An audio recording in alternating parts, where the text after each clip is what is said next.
Yo, if these fries taste as good as they look, y'all, we are in for a special treat.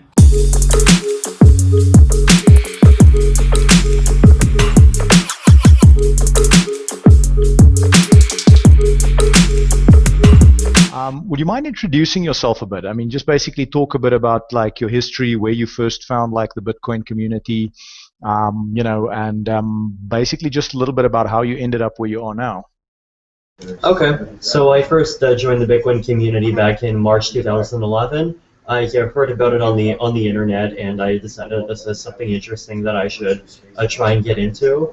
So the first thing I did is I jumped onto the Bitcoin Talk forums, and I tried to find some way I could actually earn some of these Bitcoins. So there was a guy who was named Kiba on the forums. He was trying to set up a blog called Bitcoin Weekly, where he was basically paying people 5 Bitcoins to write an article. And I think I remember that actually. Yeah, and 5 Bitcoins back then was $3.75. So I wrote a few articles, earned about 20 Bitcoins.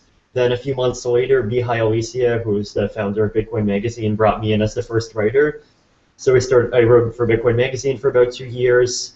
Then during that, I went to university. But then in April 2013, after 8 months of university, I quit because I realized that I wanted to go into Bitcoin full time. So I basically traveled around the world into all the various Bitcoin communities and working on different Bitcoin projects. And then I came up with after looking through a whole bunch of these sort of different cryptocurrency 2.0 protocols, which I got really interested in at some point in October.